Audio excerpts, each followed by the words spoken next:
श्रीमन नारायण गुरुजी जी। मेरा दो प्रश्न है आपसे। बोलो। सबसे पहला प्रश्न ये कि बुद्धि और ज्ञान में अंतर क्या है?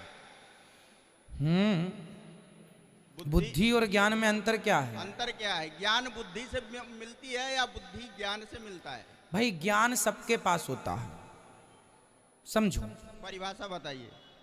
छोटा बच्चा पैदा हुआ, आज पैदा हुआ, उस बच्चे के अंदर बुद्धि नहीं है, नहीं है ना। अभी बुद्धि उसके डेवलप होगी, बढ़ेगी। नहीं, अभी परिभाषा पे आइए। आ रहा हूं बेटा, आ रहा हूं, आने तो दो। अभी परिभाषा पे आइए। आ रहा हूं। छोटा सा बच्चा है, अभी उसकी बुद्धि नहीं है, पर वो जब अपने माँ के आंचल में मुंह लगाता है ना, बराबर है, तो वो ना चूसने लगता है। उसे किसने बताया कि चूसने से दूध आएगा? मतलब उसको ज्ञान है पेट भरने का। पैदा होते ही उसे ज्ञान हो गया ना, तुझे कैसे पेट भरना। माँ का वो आंचल पकड़ता है मुंह से और वो चूसने लगता है दूध। अब उसे दूध चूसना किसने सिखाया? अभी ना माँ ने सिखाया ना बाप ने सिखाया, बस माँ तो आंचल से लगाई, सीख गया। तो ज्ञान तो उसको है। चींटी भी लाइन पर लाइन पर लाइन सीधी सीधी चलती है, चींटी को भी ज्ञान है, हाथी को भी ज्ञान है, सबको ज्ञान होता है। पर जो बुद्धिमान होता है ना, वो इंसान होता है। ज्ञान सबके पास, इस धरती पे ऐसा कोई नहीं है, चाहे कीट पतंगा क्यों ना हो, सांप चूहा बिल्ली क्यों ना हो, सबको। अब कुत्ता को कितना ज्ञान है, उसकी कुत्ता की कुतिया जो होती है, देख लो ना, वो अपने बच्चों के लिए कैसा दूध पिलाती है। वो कहीं भी होगी पर अपने बच्चों के पास समय से आके दूध पिलाने के लिए, तो मतलब उसके पास ज्ञान है, बच्चों के पालन करने का ज्ञान, बच्चों का भरण। चिड़िया सारी जंगल में इतने सारा पेड़ होते हैं, लेकिन वो अपना घोंसला नहीं भूलती, सारे जंगल में जाके दाना मुंह में दबा के बच्चों के मुंह में डालती है। ज्ञान है ना परिवार पालन करने का, चिड़िया को भी ज्ञान है, पर बुद्धि नहीं है। ठीक है, बुद्धिमान कौन है? अब बुद्धि की परिभाषा समझिए। ज्ञान तो सबके पास है, पेट भरने का ज्ञान सबके पास है, परिवार का ज्ञान सबके पास है कि ये मेरा है। चिड़िया भी रोती है जब उसके बच्चों को कोई मार डालता है, पक्षी आता है ना, तो वो भी बेचारी चै चै चै चै चै करके वो अपने भाषा में अपना दुख व्यक्त करती होगी। तो मतलब परिवार का सुख दुख उसे भी है, हाँ या ना। सांप बिल्ली को भी सुख दुख परिवार, एक तरीके से ये ज्ञान है। इसको सेंस कह सकते हैं, सेंस ही तो है, क्षमता कह सकते हैं। हाँ तो है ना, वो ज्ञान के अंतर्गत ही तो आया। समझने की क्षमता और ज्ञान, क्या ये दोनों चीजें अलग अलग? ये बेटा ज्ञान ही है। अब उसे आप भाषा में पर्यायवाची कितने भी नाम दे दो, सेंस दे दो, सेंस मीन्स क्या है? सेंस मीन्स ज्ञान ही है ना, वो इंग्लिश शब्द हो गया, हम हिंदी कह रहे हैं, ठीक है ना। अब बुद्धि पे चलते हैं। जो बुद्धि होती है, हमारा मन, ये 100 रुपये पड़े हैं यहाँ, माना कि ये 100 रुपये पड़े हैं, हमने देखा 100 रुपये हैं, तुरंत मन गया अरे उठा लो। बुद्धि तुरंत निर्णय देगी नहीं, जिसका होगा वो कितना परेशान हो रहा होगा। यदि आपकी बुद्धि सात्विक है तो आपकी बुद्धि उस मन को वहां से हटा लेगी। नहीं, 100 रुपये पड़े रहे हैं हम। यहाँ एक प्रश्न और आता है, अभी कर लेना, पहले ये तो पूरा हो जाने दो। एक प्रश्न यहीं पे आता है। हाँ तो करो। बुद्धि इज डिवाइडेड इनटू 2 पार्ट, हाँ, दैट इज कॉल्ड विवेक। अभी मैं विवेक में आऊंगा, अभी विवेक में आया ही नहीं, समझो आप। ठीक, अभी आप हम वहां पहुंचने तो दो। एक सीढ़ी चढ़ेंगे, फिर दूसरी चढ़ेंगे, फिर तीसरी चढ़ेंगे।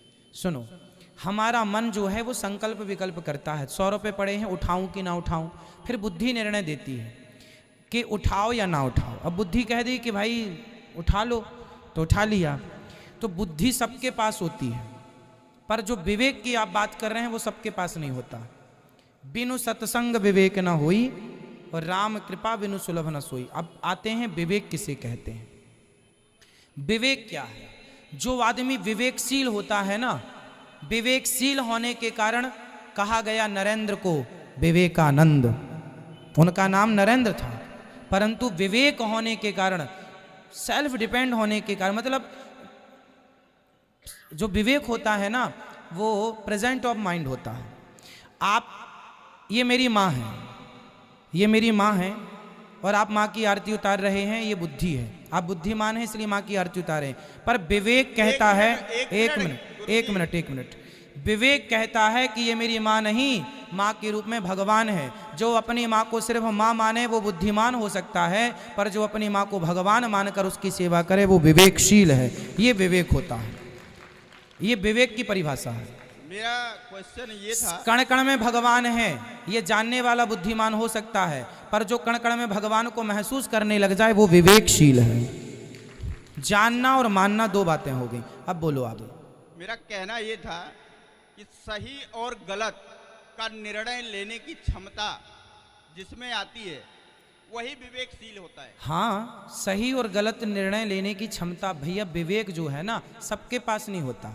सही गलत का निर्णय सब लोग कहाँ ले पाते हैं? दुर्योधन कहाँ निर्णय ले पाया? भगवान ने कहा था शांति दूत बन के गए थे, युद्ध मत कर, कहाँ निर्णय ले पाया? उसके पास बुद्धि तो थी दूसरों का धन हड़पने की, पर विवेक होता तो युद्ध ही ना होता ना भाई। जहाँ विवेक है, विवेक तो अर्जुन के पास था कि मैं नहीं युद्ध करूंगा भाई साहब, ये सामने मेरे दादाजी खड़े हैं, मेरे गुरुतुल्य गुरु जी खड़े हैं द्रोणाचार्य। भगवान ने फिर गीता सुनाई कि भाई ये कर्म है, कर्म करना है। तो विवेक मेरे भाई, ये आप ठीक कह रहे हैं कि निर्णय विवेक करेगा, लेकिन विवेक सबके पास कहाँ होता है? इसलिए हमने कह दिया ना कि सत्संग से विवेक जागता है। बुद्धि सबके पास होती है, विवेक सबके पास नहीं होता। और दूसरा सवाल गुरुजी ये है कि आज आप 10वीं और 12वीं क्लास के बच्चों से पूछिएगा तो वो आगे बच्चे यही कहते हैं कि आगे हम कौन सा सब्जेक्ट लें। मतलब वो अपने सब्जेक्ट को निर्णय नहीं दे पाते अपने आप को कि मैं आगे किस फील्ड में आगे बढ़ूं, किस क्षेत्र में आगे बढ़ूं, किस शिक्षा में आगे बढ़ूं। मतलब उनके पास बुद्धि तो है, पढ़ के वो अच्छे नंबर ले आए, पर ये निर्णय नहीं कर पा रहे हैं कि अब हम क्या सब्जेक्ट ले लें, आगे किस फील्ड में जाएं। तो उनके पास विवेक की कमी है ना। फिर वो माता पिता से, अपने गुरुओं से, किसी से पूछते हैं। तो निर्णय लेने की क्षमता सब में नहीं है। जिसके अंदर निर्णय लेने की क्षमता है और निर्णय भी गलत नहीं सही, वो विवेकशील व्यक्ति है।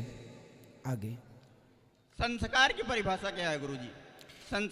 संस्कार किसे कहते हैं? संस्कार कहते किसे हैं? हाँ, हम तो जानते हैं कि संस्कार अच्छे होने चाहिए लोगों के। हाँ, सत्य, सेवा, संयम, परोपकार, परमार्थ, हाँ, नियत, 16 आना ठीक, उत्तम व्यवहार, कम खर्च की आदत, अन्याय का समर्थन न करना और माता पिता की सेवा करना, ठीक है, मन से सरल, वाणी से सरल, सत्य जीवन, सद्विचार, ठीक है, यह जीवन के मुख्य आधार। ठीक है।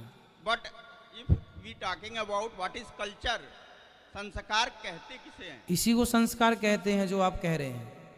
आपके अंदर नेकी आ गई, आपके अंदर माँ बाप के प्रति सेवा का भाव आ गया। मातृदेवो भव, पितृदेवो भव, अतिथि देवो भव, आचार्य देवो भव।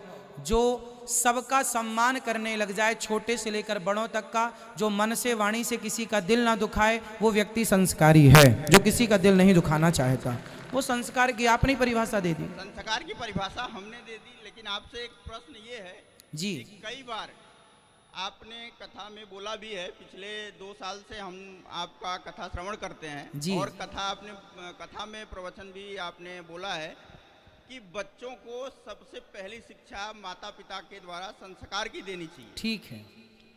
कई बार ऐसा होता है कि माता पिता के संस्कारी होने के बावजूद भी बच्चे असंस्कारी निकल जाते हैं। हाँ, बच्चे निसंस्कारी निकल जाते हैं। ठीक है। तो ये क्या एक जेनेटिक गुण है, वंशानुगत गुण है? अगर साइंटिफिक रूप से माने, अगर हम समझिए, माता कैकई, उनसे अच्छी माँ होगी कोई? पर मंथरा के कुसंग से बिगड़ गई कि नहीं? ना कोई व्यक्ति अच्छा होता है, ना कोई व्यक्ति बुरा होता है। उसकी संगति निर्णय लेगी कि उसे अच्छा बनाना है या बुरा बनाना। अच्छी संगति उसे अच्छा बना देगी, बुरी संगति उसे बुरा बना देगी। यहाँ उदाहरण सबसे बड़ा ज्वलंत माता कैकई जैसी माँ, विदुषी माँ, बुद्धिमान, उनके जैसा भरत की माँ है, भरत जैसे महापुरुष की माँ है। राम को दूध पिलाया अपने आंचल का। वो कैकई मंथरा की संगति, को ना कुसंगति पाए न साही, कुसंग पाकर कौन ना बिगड़ा। सबसे बड़ी माँ बाप, ना माँ बाप गलत है, ना बच्चे ही गलत है, ना आप ही गलत हो, ना हम ही गलत। आपको और हमें अच्छी संगति मिली तब ना आप अच्छी बातें कर रहे हैं हमसे। एक चीज गुरुजी, यदि आपको गलत संगति मिल जाती तो आप वो गलत संगति आपको शराबी बना देती, आपको मांसाहारी बना देती। के चरणों में कोटि कोटि नमन। और मेरा पुत्र आपसे आशीर्वाद के लिए संतुष्ट हुए आप अपने प्रश्नों से? बिल्कुल बिल्कुल गुरुजी। खुश रहिए, खुश रहिए।